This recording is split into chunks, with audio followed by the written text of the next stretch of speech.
Buenos días. Bueno, hoy nos vamos a ocupar, no como en otras oportunidades, del pensamiento de algunos autores, sino de un tema, que es el tema de la ideología, atravesando el pensamiento de varios autores. Por ejemplo, Marx, Gramsci, Laclau, Zizek, de alguna manera también Althusser, ya que es un tema que ha provocado varios debates. Entonces vamos a comenzar en un punto de arranque de este debate.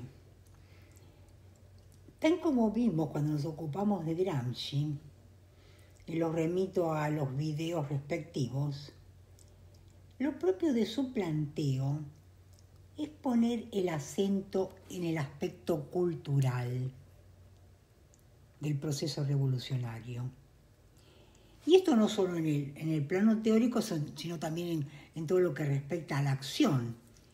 Es por eso que a Gramsci se lo conoce como filósofo de la superestructura, digamos, el lugar donde se encuentra toda la cuestión de la ideología, lo cual también va a marcar una importante distancia con Marx. Pero recordemos entonces un poco los postulados marxistas. Eso también lo pueden encontrar ustedes en nuestros videos sobre Marx. Marx entiende que para producir sus medios de subsistencia, los hombres adoptan un modo de producción. ¿Qué es esto del modo de producción? Es una combinación de ciertas fuerzas productivas, y por fuerzas productivas se entiende tanto la fuerza de trabajo como los medios de producción, con un régimen de propiedad, lo cual puede ser el régimen de propiedad capitalista, lo cual va a dar lugar a determinadas relaciones de producción. Y en el caso del capitalismo, la relación capitalista-proletario. Entonces, todos estos factores combinados constituyen lo que se entiende por modo de producción. Y ese modo de producción es el que va a determinar las ideas dominantes. O sea, esa base estructural, ¿no? La base económica, va a determinar la superestructura ideológica. O dicho de otras maneras, la estructura económica determina las ideas, que son las ideas justamente de la clase dominante. Pero esto, sin embargo, parece ser una afirmación un tanto mecanicista. Pensar que existe esta relación tan lineal. Una relación que el propio Marx trató de superar, aunque no lo logró con éxito. El problema con este rasgo mecanicista de la relación es que el cambio se hace más difícil, ¿no? ¿Cómo se produce el cambio? Entonces, por eso en el marxismo habla de asalto al poder. Ahora bien, ¿qué es lo nuevo en Gramsci? ¿Cuál es su aporte? En principio, Gramsci rechaza ese determinismo, esa cuestión así tan mecanicista de que la estructura económica determina la ideología. Y más allá de eso, entiende que en una sociedad democrática la clase dominante no actúa solo por coerción, sino también a través del diálogo, de la persuasión. Y es así que él pone en primer plano el tema del consenso, que este consenso se desarrolla en el campo de la cultura, o también de la formación de la conciencia, o también podemos decir en la arena política. Lucha que será a largo plazo, pues no tiene un resultado puntual. Y sobre todo porque nunca termina, porque siempre está en proceso. Lo interesante de este planteo es que con él, a través de él, Gramsci llega al concepto de hegemonía, que distingue claramente de la dominación, porque la hegemonía no se apoya en la coerción y la fuerza física, sino en el dicho consenso. De hecho, el concepto de hegemonía conlleva una idea opuesta a la idea marxista tradicional de asalto al poder. ¿Por qué? Porque ese consenso no se realiza de una vez y para siempre. Se va ganando estratégicamente en lo que Gramsci va a llamar una guerra de posiciones. ¿En qué consiste esta? En que una clase va imponiendo al resto una cosmovisión, un sistema de significados propios, ciertos valores culturales, ciertas consignas.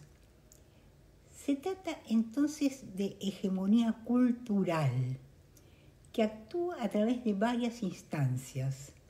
Por ejemplo, el sistema educativo, la iglesia, el derecho, los medios de comunicación masiva, los que, como vimos, componen lo que Althusser, que también nosotros lo vimos en otros videos, define como aparatos ideológicos. Estos aparatos que van a permitir que la dominación se vea como algo natural. Y de este modo las clases dominantes logran un liderazgo político y moral y el status quo se conserva gracias al consenso. Pareciera entonces que esto lleva a una neutralización de la capacidad revolucionaria de las clases populares. Pero, sin embargo, esto no es tan así, porque el conflicto y el antagonismo es permanente. Como les decía, no hay que se llegue a un punto y ya está, sino que siempre hay una vuelta de tuerca. La hegemonía nunca es un producto acabado, sino que genera luchas y rupturas que resignifican inclusive las prácticas y los sentidos.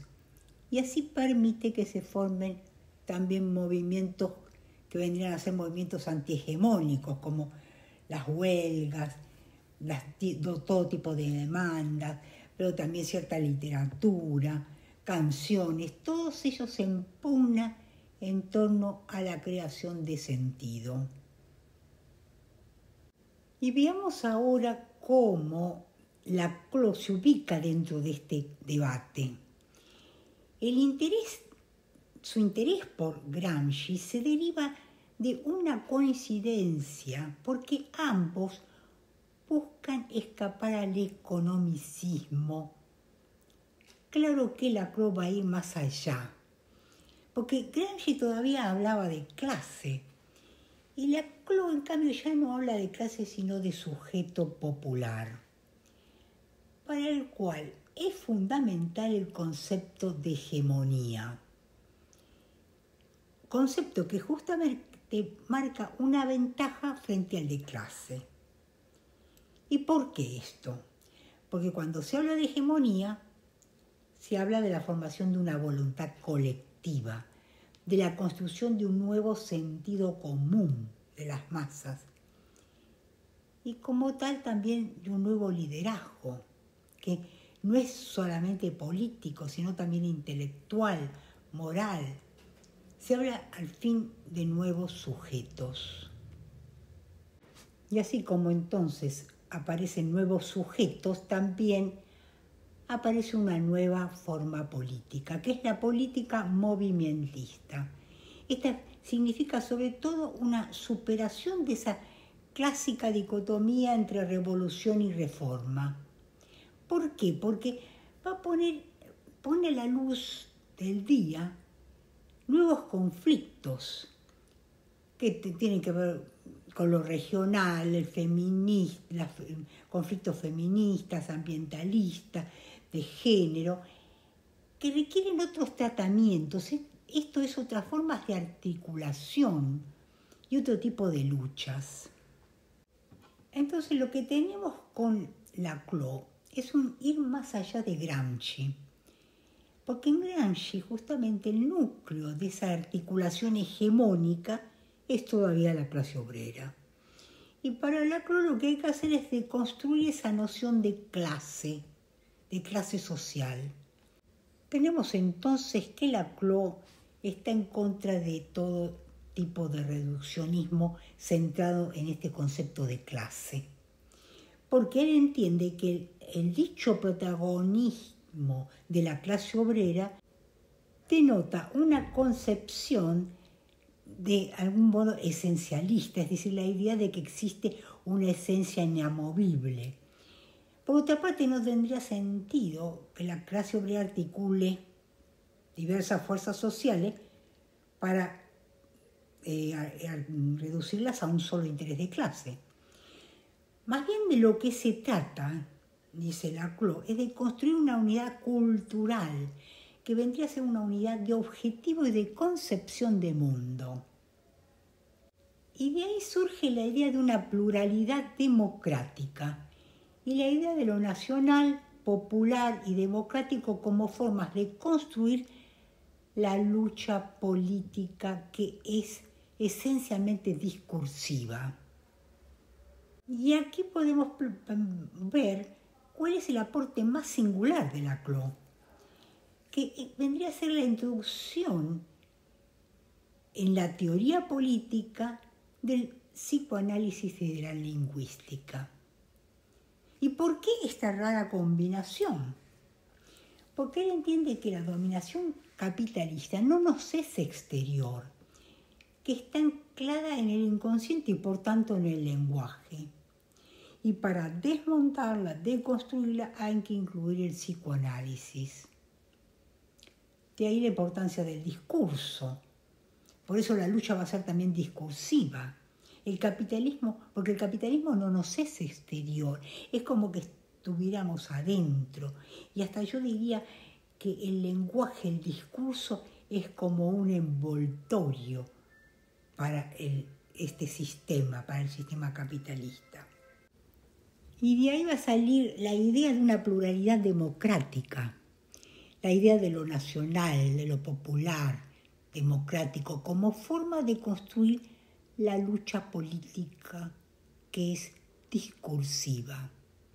O sea, la operación hegemónica se explica por categorías psicoanalíticas, un proceso histórico que está desprovisto de ideas o realidades permanentes. O sea, esto es, digamos, categorías psicoanalíticas dentro del marco lacaniano, que habla de significantes vacíos que pueden ser llenados con cualquier contenido, cualquier instancia representativa, obreros, feministas, ecologistas. Y esto significa fundamentalmente darle un lugar central a la política que se realiza justamente a nivel del discurso. Y así, poniendo el acento en la política y en el discurso, va a hacer recurso Laclau a la categoría de interpelación popular y democrática. Y así va a reemplazar el concepto de clase por el de sujeto-pueblo. Y va a reemplazar también la idea de desarrollo necesario por la idea de contingencia y coyuntura.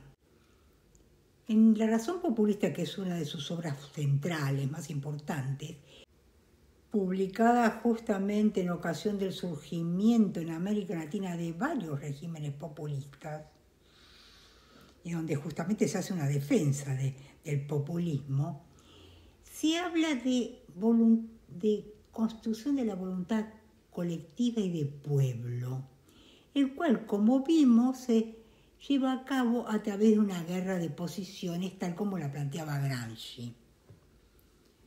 Así es como se construye políticamente un pueblo. Y ahí es donde también aparece la idea de hegemonía, donde juega un papel fundamental. ¿Qué entiende por ella? En primer lugar, no es algo preexistente, es algo a construir. Y surge de la unificación o articulación de demandas, de igual modo que surge el pueblo. O sea, de la experiencia de una histórica particular, donde de repente algunos significantes vacíos o significantes flotantes son llenados con un significado específico. Por ejemplo, para darles un caso, ¿no? En el caso de Argentina, por ejemplo, sería se llena con el significado de peronismo. Todo esto, entonces, plantea la CLO en contra, en oposición a la concepción marxista de la historia como un orden narrativo, continuo o una totalidad cerrada, universal. Su planteo entonces es el de una sociedad como algo totalmente inestable, abierto, que se va construyendo, que va construyendo hegemonía, se va fluyendo, aparecen significantes vacíos, flotantes, que se van llenando con distintos significados y que está en permanente fluir. Bueno, aquí terminamos por hoy. Sería una primera parte sobre este tema de la ideología y vamos a continuar la próxima también hablando un poco de la CLO y de Zizek sobre el mismo tema. Les pido como siempre que me pongan like, que me hagan comentarios y bueno, hasta la próxima.